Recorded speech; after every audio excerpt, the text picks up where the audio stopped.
आज़ादी के आंदोलन से जुड़ा हुआ ये बहुत ही महत्वपूर्ण गांधी जी का आह्वान था। जब गांधी जी ने स्वदेशी की बात करी, जब गांधी जी ने एक विरोध उन अंग्रेजों का किया जो अंग्रेज असल में वास्तविकता क्या थी, अंग्रेज वास्तव में यहाँ राज करने नहीं हिंदुस्तान को लूटने आए थे।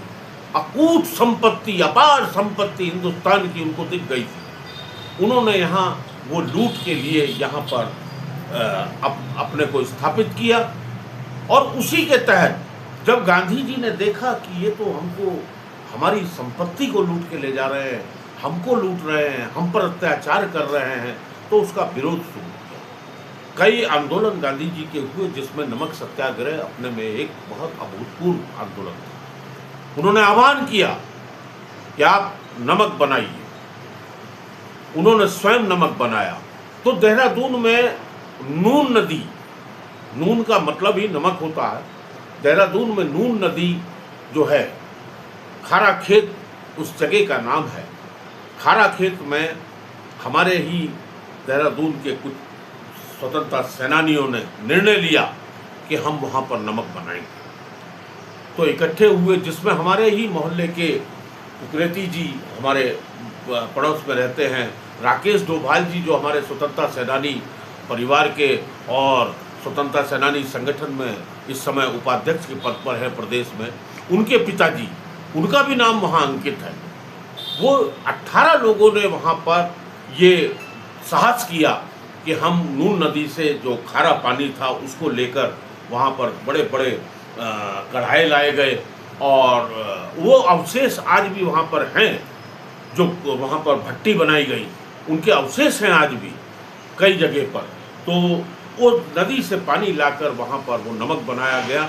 उस नमक को बेचने के लिए, क्योंकि एक प्रतीकात्मक वो था, तो उसको बेचने के लिए एस्ले हॉल पर लाकर रखा गया और वहाँ पर उसको बेचने का कार्य जो किया, जब गिरफ्तारियाँ हुई तो और प्रताड़ित किया गया सबको। तो ये एक बृहद आंदोलन था जो पूरे देश में चला। गांधी जी का आह्वान था। गांधी ने देश, अगर उन्होंने सत्य अहिंसा की बात करी तो उन्होंने सफाई की भी बात करी। गांधी का सबसे पहला धर्म था कि सफाई सिर्फ बाहरी नहीं, आत्मा की सफाई, अंतरात्मा की सफाई। तो गांधी जी का, तो गांधी को जब आदमी पढ़ेगा तब वो समझेगा कि जब गांधी जी बाहर से आए, पैंट सूट टाई पहने हुए व्यक्ति एक बाहर से पढ़ के, विदेश से पढ़ के आता है, कोई कमी नहीं थी उसके अंदर।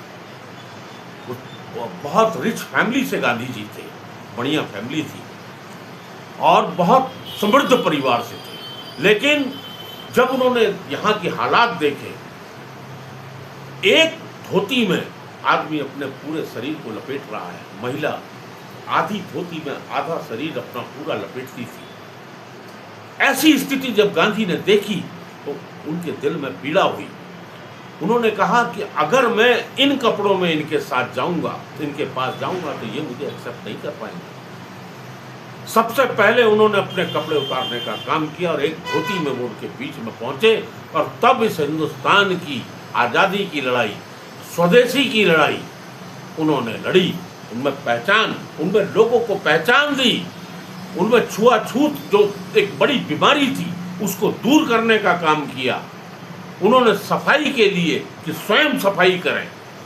ये गांधी आज हम जब देखते हैं, जब हम सुनते हैं, समझते हैं, लोगों को बीच में बैठते हैं, तो बड़ी पीड़ा होती है इस बात को सुनकर कि लोग बात बगैर पढ़े, बगैर समझे एक ऐसे महान व्यक्ति के बारे में जब अनाप शनाप बोलते हैं तो बड़ा दर्द होता है।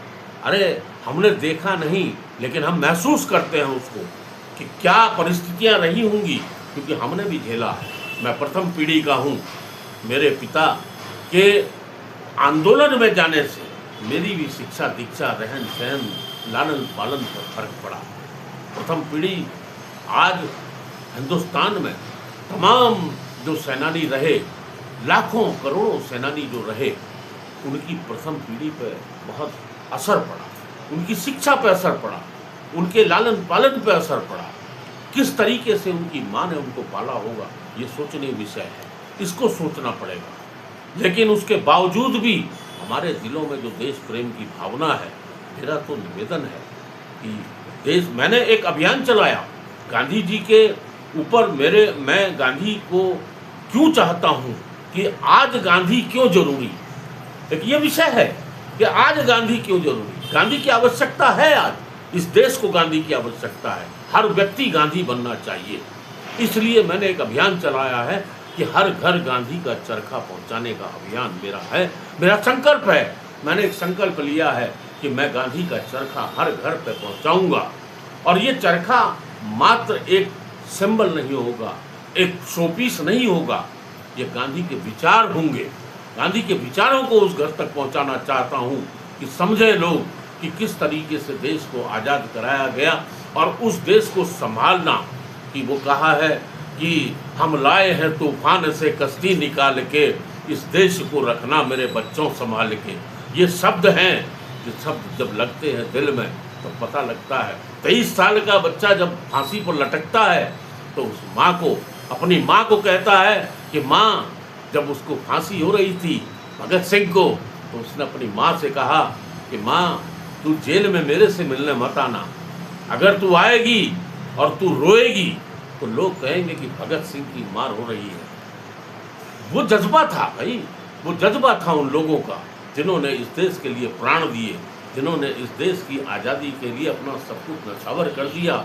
एक व्यक्ति अल्फ्रेड पार्क में बैठ के स्वयं को गोली मार देता है, सिर्फ किस लिए कि मैं अंग्रेजों का गुलाम नहीं बनूंगा। और वहीं दूसरा व्यक्ति, मैं कभी इस बात को नकार नहीं सकता, मैं कहता हूं इस बात को कि सावरकर भी स्वतंत्रता सेनानी थे। जिस व्यक्ति ने 9 वर्ष अपने काला पानी में काटे, वास्तव में वो स्वतंत्रता सेनानी थे। लेकिन थे शब्द इस्तेमाल इसलिए कर रहा हूं कि 6 बार जिस व्यक्ति ने माफी मांगी अंग्रेजों से, इस चीज को मैं इसलिए कह रहा हूं कि ये समझना होगा लोगों को कि वो कौन सी मानसिकता थी। हैं, पहला शब्द जिस दिन उन्होंने माफी का लिखा था, उनको देशद्रोही घोषित कर देना चाहिए था। पहला शब्द लिखा था। ये शब्द है मेरे। मैं क्यों कह रहा हूं इस बात को, ये दृढ़ता से कह रहा हूं। क्यों? क्योंकि यदि तमाम वो लोग जिन लोगों ने फांसी के फंदे को चूमा, जिन लोगों ने भूमिगत रह के आंदोलन करे, जिन लोगों ने इतना बड़ा आंदोलन चलाया और अंग्रेजों से हार नहीं मानी, यदि वो लोग भी माफी मांग लेते तो क्या आज हम इस आज़ाद हवा में सांस ले रहे होते। इसलिए मेरा निवेदन है कि पहचाने इस देश की आज़ादी के उस मूल्यवान क्षणों को याद करें, तब आपको पता लगेगा कि आज़ादी ऐसे नहीं मिलती। आज तो लोग बाग बैठे हैं, बच्चे घूम रहे हैं, उनको कुछ नहीं मालूम इस विषय में। अरे ठीक है जो चल रहा है, आज बच्चा किस जगह पर जा रहा है आप भी देखते हैं, नशे के आगोश में चला गया है, नौजवान नशे के आगोश में चला गया है। आप जहां देखेंगे छोटे छोटे बच्चे नशा कर रहे हैं। तो क्या उस नौजवान पीढ़ी को, ये भारत का भविष्य है, इन नौजवानों को सही रास्ते पर लाना हमारा कर्तव्य नहीं है? मैं तो चाहता हूं कि स्वतंत्रता सेनानी परिवार जो है वो एक ऐसा अभियान चलाएं, हर स्कूल में वो जाकर बच्चों को समझाने का काम, बच्चों को उस इतिहास को पढ़ाने का काम करें। ये मेरा लक्ष्य है।